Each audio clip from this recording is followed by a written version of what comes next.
This is the Norris Group's Real Estate Investor Radio Show, the award-winning show dedicated to thought leaders shaping the real estate industry and local experts revealing their insider tips to succeed in an ever-changing real estate market. Hosted by author, investor, and hard money lender, Bruce Norris. Hi, thanks for joining us. My name is Bruce Norris, and our special guest today is Mike O'Neill. Mike's a friend and a workout partner. He's owner of O'Neill Property Management in Riverside.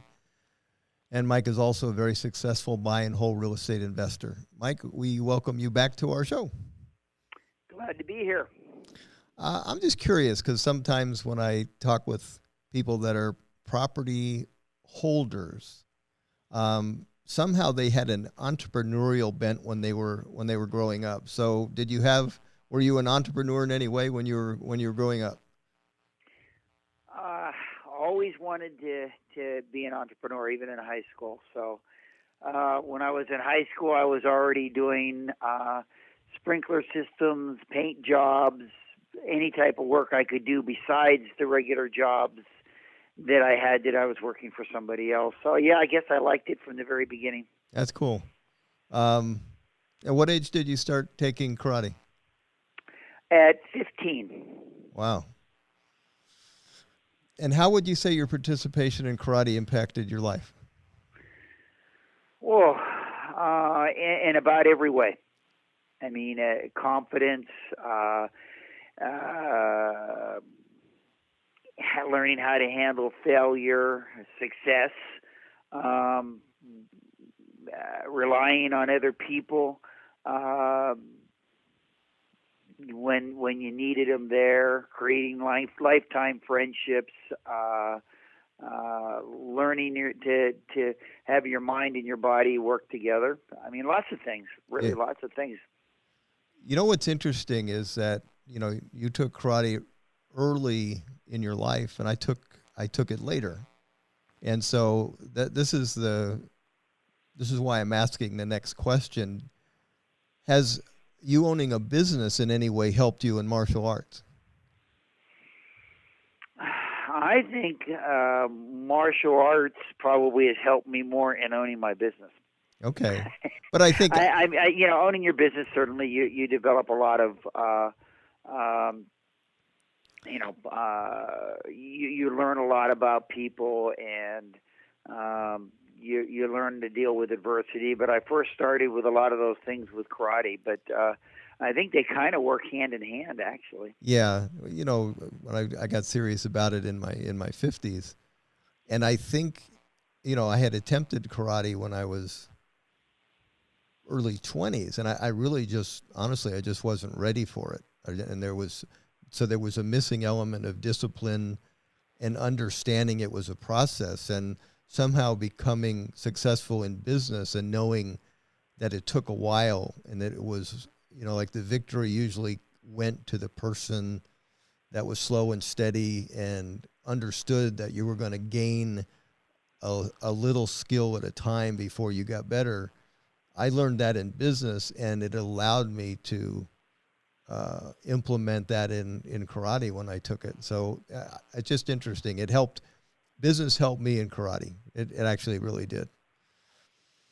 There you go. I mean, I think they help each other both ways. I mean, I don't think anybody started a business where they haven't struggled along the way. And for me, I picked up a little bit of that with the martial arts and some other areas, but every person I think that succeeded in business has had their share of trials to get there. Yes.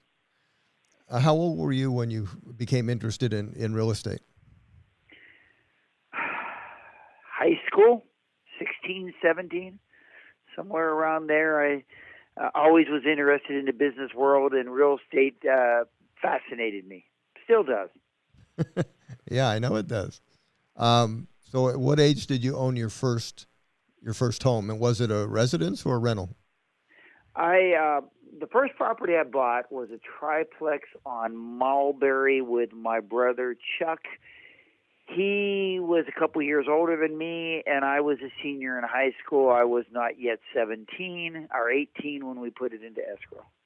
Okay. I guess you could say 17. Wow. And the intent was you weren't going to live in that. That was going to be a rental. That was going to be a rental, and it was a rental. It was a rental for us for several years, maybe 15, 20. That was one of the few properties I ever sold, and I sold it to a gentleman named Mark Levi who was living there, and he still owns the property. That's funny. You referred to several years as 15 to 20. Yeah, that was a short term holding. Yeah, I'm serious. What percentage of properties that you've owned do you still own, do you think? Well, I've sold three. Three. So Wow. over my lifetime, and one of them was a house that I lived in, and moved to the house I'm in right now. That I was there for 25 years. So I've sold two rentals. You know what's fascinating is I bought into the wrong philosophy, and I've had a lot of success, but it's interesting that the people that have a lot of wealth touched probably 1/15 of the houses that I did in my life. Well, in all fairness, Bruce, your job was to turn property. Well, no. That's what your company is really kind of involved with. Well, I know, but it's sort of like but it was a mindset. It was a mindset, and it was an inaccurate mindset. So, like in Moreno Valley during the 90s, there were times to buy fourplexes for $60,000, which I did. I bought several dozen of them. Those translated into $500,000, but not for me. They turned into $130,000 when I sold them. So that was always tempting for me to say, well, why would I want to hassle with a rental and get $500 a month extra, and just that philosophy, it took me a long time and hanging around a guy named Jack Fullerton who finally convinced me, you ought to keep some of that stuff. But it's just one of those things that you get sold on one or the other, it seems. But I can just say that most of the people that won in the long range kept a lot of properties and didn't touch a lot of them compared to flippers. So it's a good thing to think about if you're thinking that you're going to land on one square or the other. It's a really good skill to end up having both sides of it. Well, you hold on to properties for all your life. You only get one shot at being right or wrong about doing that. So, a lot of people that have bought and sold and done this type of thing, I completely understand it. It seemed to me at the time that if I held them long enough, I'd eventually pay off the mortgages and I would have income. That income would allow me to buy more investments instead of continuing to borrow. It just was a different philosophy. Yeah. Did you always manage your own property? Oh yeah. I became a full-time property manager at 23. So before that, my brother and I owned most of the properties together when I first started. We started buying properties together, mostly because he could qualify for the loans, and we were getting into something. It's always nice to have somebody else there, and we divided up the duties of it. And my job was basically doing the dealings with the tenant and the property. He handled the bookkeeping and the money and that type of stuff in the beginning. And as time went by, I wanted to get more and more aggressive, and he didn't. So we eventually, went in different ways.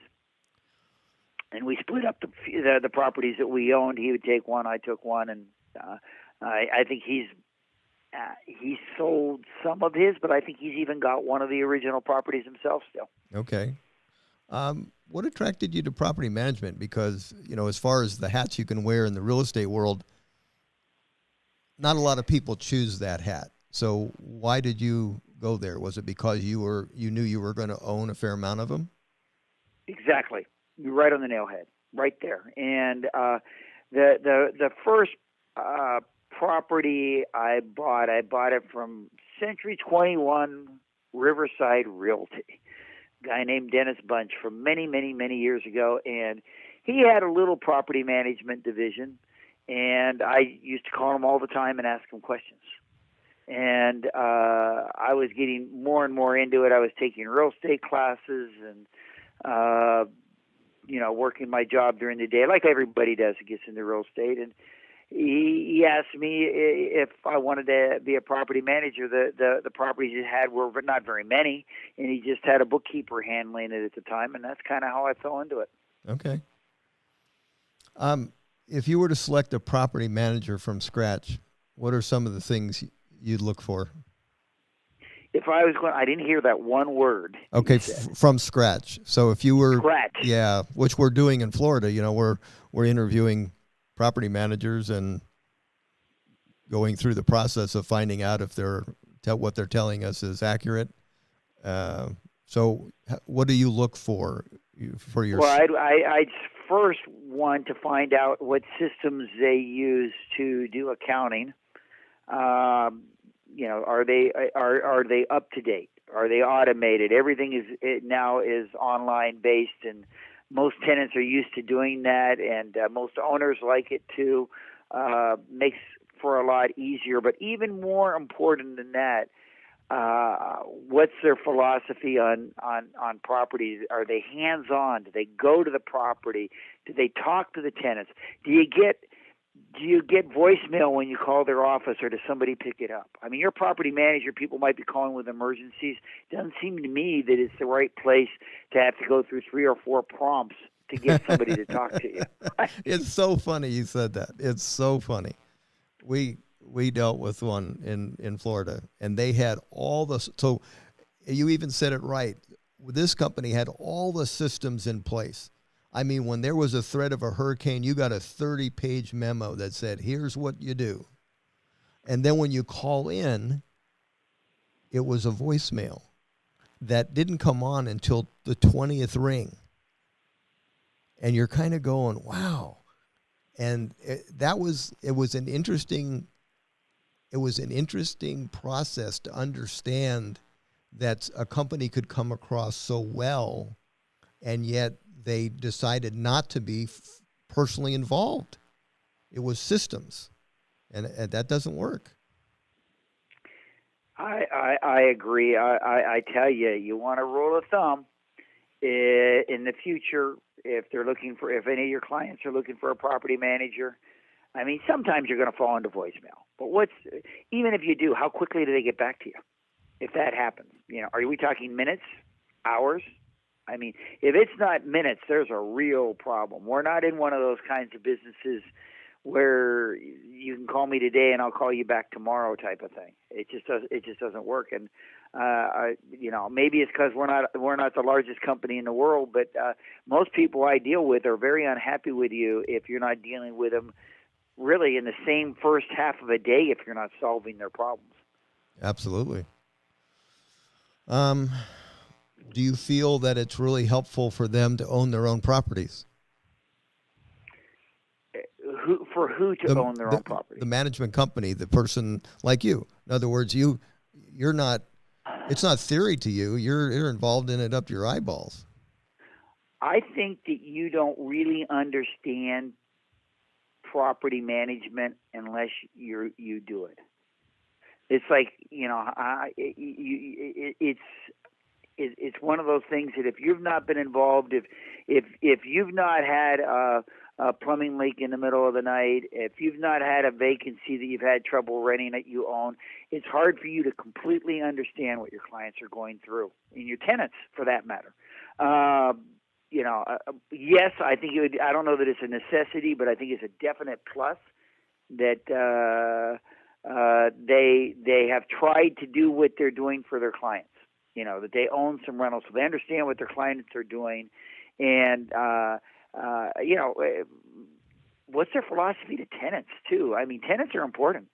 I mean, you got to treat them with respect. You don't always give them everything they want, but you treat them with respect. If they got a problem, you take care of it quickly. If you make a mistake, you say you're sorry.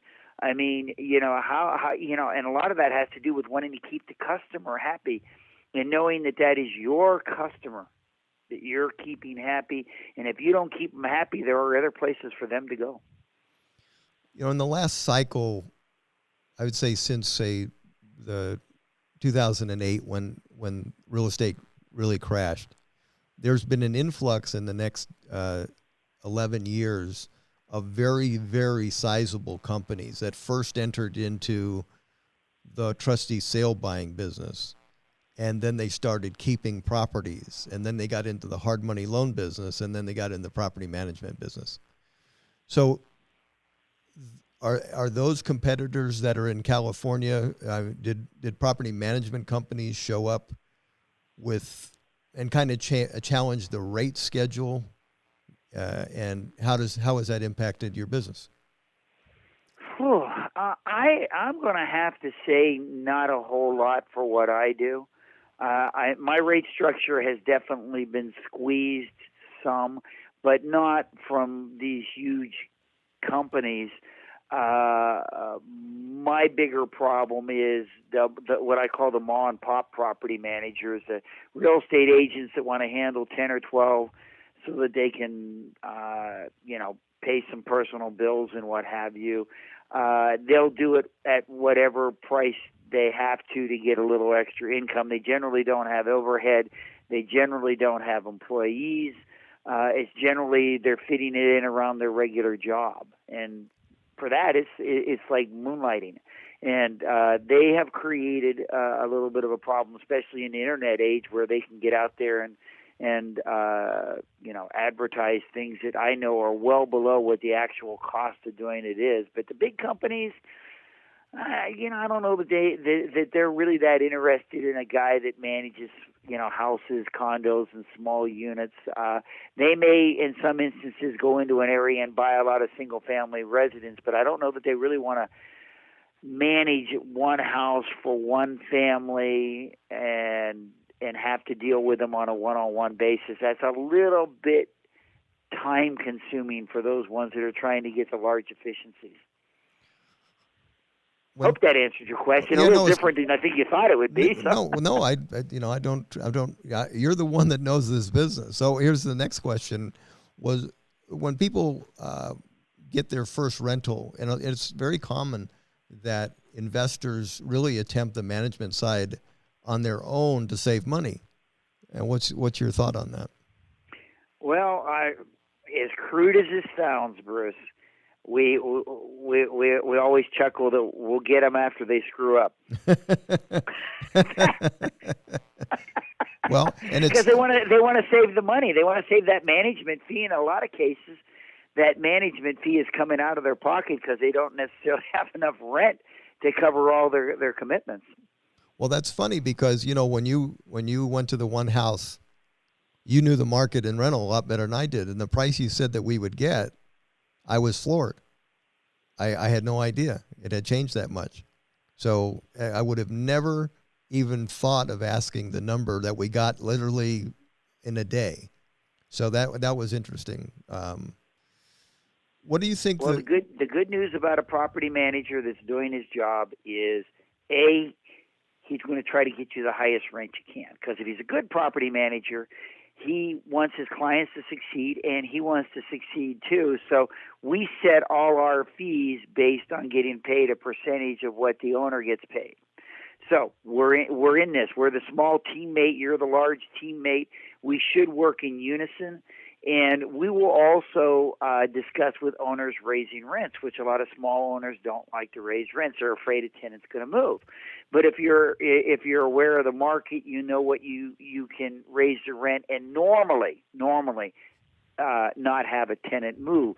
And if you don't raise the rents, you go 4 or 5 years of not raising the rents, then you got to replace the roof. And then you're going, oh my God, I got to replace the roof. It's $5,000. But had we raised the rent incrementally during those 5 years, we probably would have collected that much more or more in rent. Mm-hmm. And it wouldn't have been nearly as difficult. I'm going to give you some choices of properties, and you tell me your preference, or if the category is you've just learned, I would completely stay away from it. Condo versus house. Prefer condo over house. I mean, house over condo. Oh, I thought what? Okay. House over condo. The association dues are one of the main reasons, and the people that manage in those associations, every customer is a tenant and an owner. There's no defined, boundaries, and they just don't appreciate as fast. 2-story versus 1? 1 story. Okay. Size. Not a big preference, though. I live in a 2-story. Right. I mean, but I think that a 1 story is probably a little easier to market, and maybe gets a tad more in rent.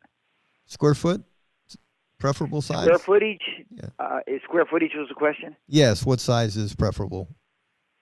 You don't want too small and you don't want too big, and I like somewhere around a minimum of 1,300, and once you get over 2,400, you're not getting much efficiency in rental income for the extra square footage. I mean, it becomes a diminished return as the house gets larger to the point where there's a smaller market that wants to rent to it. Okay. Yard size? Not too big. Not too small. just a yard that's easy to maintain. Not going to, whether you hire a gardener or you have the tenant do it, you don't want to have it be something that is going to take a long time to maintain on a weekly basis. Give me some grass and some bushes at the edge and maybe a tree or two, and I'm happy. Like a duplex, fourplex versus a single family. Oh boy, I own both, and pluses and minuses. A house, they tend to stay longer. They tend to appreciate a little bit faster, and you can get maybe a stronger qualified person there. Okay. Multiple units, the bigger they get, the quicker the income stream, the total income stream increases, which means you'll probably get cash flow to the investor quicker. You're going to have a little bit more turnover, but every time you raise the rent on a multiple unit building, you've increased the value. Not necessarily on houses. Houses are basically comparatively more driven by what the other house similar to yours is sold for in the area. Okay, we've got 1 more minute. I'll try to squeeze 2 questions. Right now, the competition for available rentals in Riverside? Oh, what's the answer? We're in a tight rental market. We're in a little bit of a lull this time of the year, but we still only have, I think, 4 or 5 rentals available right now, historically low numbers. Okay, and impact of rent control? Moderate, just more, I think, a nuisance. I don't like the just cause eviction clauses. They're going to end up with a lot of things in court. Most of my clients don't raise their rents more than we have the maximum rent. It's somewhere between 7.6 and 8.1, depending on what index you do. Most of my clients keep their rent increases at around 3 to 5% on most cases. Okay. Well, Mike, we are done. I really appreciate you taking time. I know you have a very busy day today, so thank you for doing this. You're welcome. Have a good day. Okay. Talk to you soon. All right, Mike. Thanks. Bye-bye. The Norris Group originates and services loans in California and Florida under California DRE License 012-19911, Florida Mortgage Lender License 1577, and NMLS License 1623669. For more information on hard money lending, go to thenorrisgroup.com and click the Hard Money tab. For more information on hard money loans and upcoming events with the Norris Group, check out thenorrisgroup.com. For information on passive investing with trust deeds, visit tngtrustdeeds.com.